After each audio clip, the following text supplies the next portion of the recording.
Hello दोस्तों, welcome to my YouTube channel. तो आप देख रहे हैं मेरा यूट्यूब चैनल। दोस्तों आज मेरे हाथ में देख रहे हो एक आईफोन 13 है, आईफोन 13।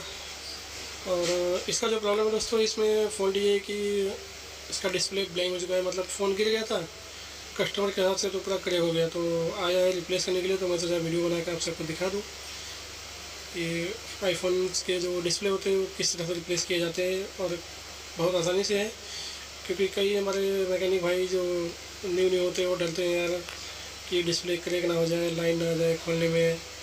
तो आज मैं इसीलिए वीडियो बना रहा हूँ कि आप देख लो कि कितनी आसानी से फ़ोन के डिस्प्ले रिमूव होते हैं आईफोन के। तो डरने की ज़रूरत नहीं है आपको। अगर आपके पास आईपी है अच्छी क्वालिटी की, या आपके पास अगर सेपरेटर मशीन है, तो फर्स्ट टाइम खोल रहे हो तो उस पर थोड़ा रख लीजिए डिस्प्ले की साइड से, तो आपका डिस्प्ले थोड़ा सा मेल्ट हो जाएगा जो बैंडिंग होती है। और थोड़ी सी आईपी डालिए तो आपका जो बैंडिंग होता है वो पूरी तरह से मेल्ट हो जाएगा। तो आप आसानी से उसको ओपन कर सकते हैं। बट दोस्तों ध्यान रखना पड़ता है थोड़ा कि डिस्प्ले नुकसान ना हो। बाकी आप एक दो बार करेंगे तो ऑटोमेटिक आप खुद ही आपकी हैबिट बन जाएगी, आप खुद ही ओपन करते रहेंगे। तो आप देखिए ये पीस मेरे पास फर्स्ट टाइम खोलने के लिए आया है, और मैंने बहुत ही कम टाइम में इसको ओपन कर दिया हूँ। और अभी कस्टमर को मुझे बना के देना है। तो दोस्तों खास मेरा मकसद यही था आपको बताने के लिए कि आप भी आसानी से डिस्प्ले रिमूव करके टाइम बचा के कस्टमर को हैंड टू हैंड करके आप दे सकते हैं। जो आप दूसरों को देते हैं फ़ोन खोलने के लिए, उससे चार्ज भी देते हैं, टाइम भी जाता है और पैसा भी जाता है। तो आप खुद से करेंगे तो आपका टाइम भी बचेगा और पैसा भी बचेगा, प्रॉफिट भी होगी। तो वीडियो कैसा लगा हमें ज़रूर कमेंट करके बताना दोस्तों। एंड अच्छा लगे तो लाइक करना, शेयर करना दोस्तों में। और हमारे चैनल पर नए हो तो प्लीज़ चैनल को हमारे सब्सक्राइब ज़रूर करिए दोस्तों, क्योंकि मैं इसी तरह का वीडियो आपको बनाता रहूँगा और आपको सिखाता रहूँगा। तो चलिए वीडियो में बने रहिए लास्ट तक, और देखिए मैं किस तरह से एक एक 1 बाय 1 डिस्प्ले को रिमूव करके नया डिस्प्ले इसमें लगा के आपको चेक किया हुआ।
तो दोस्तों फाइनली हमारा डिस्प्ले हो गया रेडी और हम पीस को चालू करके चेक करें कि परफेक्ट हमारा फिटिंग हुआ है कि नहीं हुआ है, चल रहा है कि नहीं। क्योंकि कई बार क्या होता है हम डिस्प्ले लगाने के बाद भी हम चेक नहीं करते, डायरेक्ट कस्टमर देते हैं और इसमें कई बार लाइन आ जाती है या कई बार डॉट रहते हैं या कई बार फिटिंग की वजह से ही डिस्प्ले का टच वगैरह नहीं चलता है। तो फिटिंग करने के बाद एक बार ज़रूर चेक करिए आप कि टच वगैरह परफेक्टली चल रहा है कि नहीं और मोबाइल में कोई डिस्प्ले में डॉट वगैरह तो नहीं है। तो फिलहाल तो अभी मेरा ओके है और बढ़िया एकदम अच्छी तरह से हो गया। तो दोस्तों वीडियो कैसी लगी आप मुझे कमेंट बताना और वीडियो अच्छी लगी तो लाइक करना और चैनल पर नए हो तो प्लीज़ आई रिक्वेस्ट चैनल को सब्सक्राइब करिए और अपने भाई को सपोर्ट करिए ताकि मैं इसी तरह की वीडियो और भी लाता रहूँ और आप सबको सिखाता रहूँ। तो मिलते हैं नेक्स्ट वीडियो में, तब तक के लिए दोस्तों बाय बाय।